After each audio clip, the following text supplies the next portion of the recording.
제가 그 영상에 여러 번 얘기를 했는데 5월달에 뭘 하라고 했죠? 5월달 금매. 5월달은 금매를 잡을 수 있는 아주 강력한 포인트입니다. 사실 5월이 지나가면 6월이죠. 6월에는 재산세, 토지세, 종부세가 이제 결정이 되기 때문에 집을 싸게 팔 필요가 없어요. 이거는 제가 매도자 입장이고 다수자 입장으로서 충분히 말씀드리는 거예요. 누구나 다 알 수 있는 상식이에요, 상식. 그럼 집을 언제 사야 되냐? 22년에 가장 집 사기 좋은 시기는 5월입니다. 근데 제가 이렇게 계속 누누이 얘기했지만 너무 뭐라고 하는 줄 알아요? 너무 빠른 거 아니냐? 시간이 얼마 안 남지 않았냐? 어떻게 5월 말까지 잔금을 치냐? 그거 얘기하는 거 있고, 두 번째는 뭐 얼마나 싸게 살 수 있는데 뭐 얼마나 싸게 살 수 있냐고 뭐 그렇게 질문을 하시는 분들이 있어요. 그냥 답답해. 그냥 이 두 가지 분들을 보시면 답답해. 일단 첫 번째로 이분들에게 얘기 드리고 싶은 건 뭐냐면 준비가 안 돼 있다는 거예요. 준비가 미리미리 사전에 대응하기 위해서 준비를 했어야 되는데 자기 준비 부족을 때 인정 안 하고 그에 대해 사항 자체가 너무 타이트하다, 그 말씀을 드리는 거예요. 자, 이 사진은 실제로 있는 매물이고요. 실제로 있는 매물이고 32평 A타입으로 볼 수 있대요. 32평이고 뭐 연식은 뭐 2000년대 식으로 2000년대 집 지은 아파트인데, 이거를 예를 들어서 한번 볼게요. 이게 진짜 실제 있는 매물이고, 제가 이제 비공식적으로 두 분 정도에게 소개를 시켜드렸어요. 이 매물 같은 경우는. 그래서 실질적으로 이분들 같은 경우는 작업을 쳐서 살 수도 있고 뭐 안 살 수도 있고 할 것 같아요. 일단 비공식적으로 제가 두 분한테는 미리 소스를 던져드렸다. 그래서 빨리 좀 급하게 5월달 안으로 진행하려는 매물인데, 사실 이런 사례가 있기 때문에 제가 말씀드리는 거예요. 도대체 금매 하는데 뭐 어떤 게 금매냐, 이런 사례입니다. 대충 예시를 한번 들어볼게요.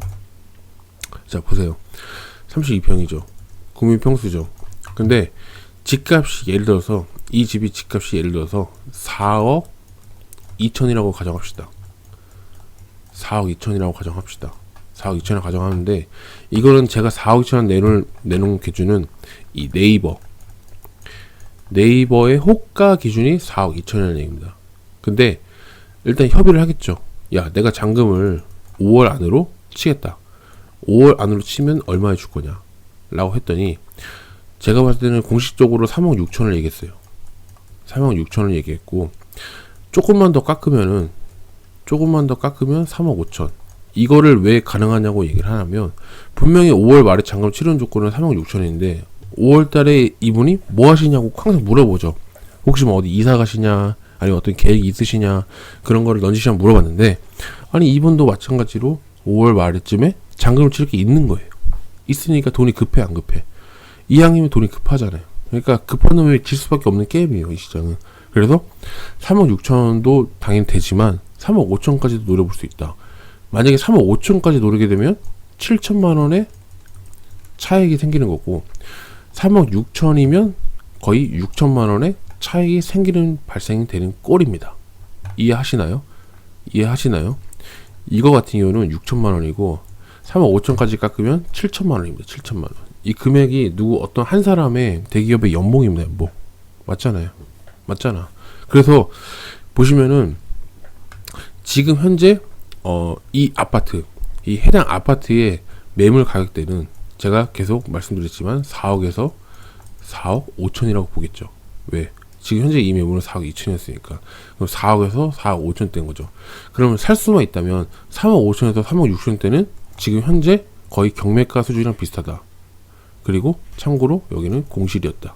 그리고 꾸밀 수 있는 거는 웬만한 거 다 꾸며놨지만 디테일한 것만 좀 한두 개만 손보면 전세가를 어떻게 최고가로 세팅을 할 수 있다.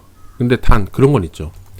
5월 말에 잔금을 치러야 되니까 너무 기간이 타이트하다. 그거 인정합니다. 그렇게 되면 어떻게 되겠죠? 일단은 무주택자 기준으로 말씀드릴게요. 말씀드리면은 일단은 전세를 맞추기보다는 주담대를 일으키세요. 주담대를 일으켜서 한 70% 대출을 받으셔야죠. 70% 대출을 받으시고, 이거는 KB 시세가 더 높아요. 이제 계약서 쓴 가격보다 KB 시세가 가격이 더 높습니다. 그래서 KB 시세 70%를 받고 나머지 돈은 자기 돈으로 박습니다. 뭐 신용으로 받든 뭐 어떻게 하든 자기가 원래 모아둔 돈이 있었겠죠. 그런 것들을 자기 돈을 박습니다. 나머지 30%. 아파트를. 그래서 자기 돈을 박은 상태에서 잔금을 치릅니다.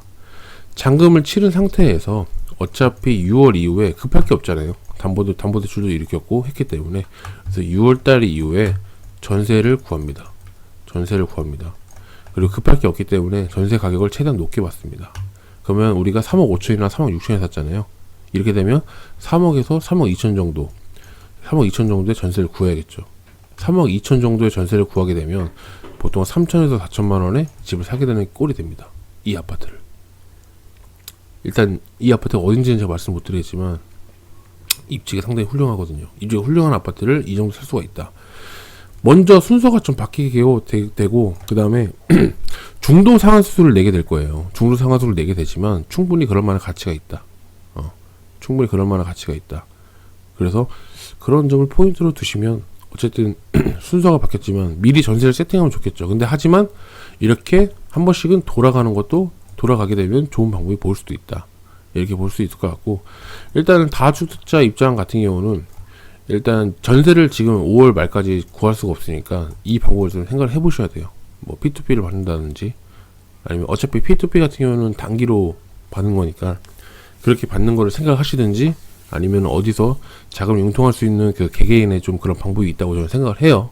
그렇기 때문에 그렇게 개인적으로 방법을 알아보시고 어차피 대출은 안 나오니까 그리고 정 안 되면 P2P 단기 대출을 받는지 그런 식으로 좀 활용을 해서 내가 투자를 하는 방법도 괜찮은 것 같아요. 근데 다주택자 입장에서는 심지어 좀 불리하긴 하죠. 왜냐면은 취득세가 12%라는 허들이 이렇게 한다 해도 12% 허들이 높습니다.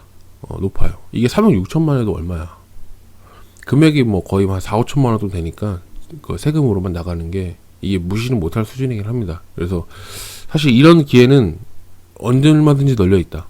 지금 이 순간에도 제가 방송을 찍고 있는 이 시점에도 여러분이 좀만 찾아보고 좀만 전화해보고 좀만 나가서 확인해보면 진짜 나 현장에 나가보면 답이 있는데 그거를 그냥 보여지는 대로만 믿고 보여주는 기사에만 믿고 하게 되면 여러분들은 그게 보는 게 다가 세상의 전부라고 생각합니다.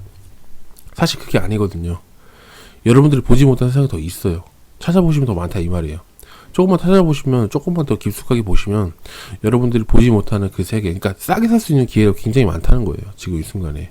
근데 그걸 놓치시는 것 같아서 제가 오늘 예시를 한번 드린 거고, 그러니까 이런 점을 좀 참고해 줬으면 좋겠어요.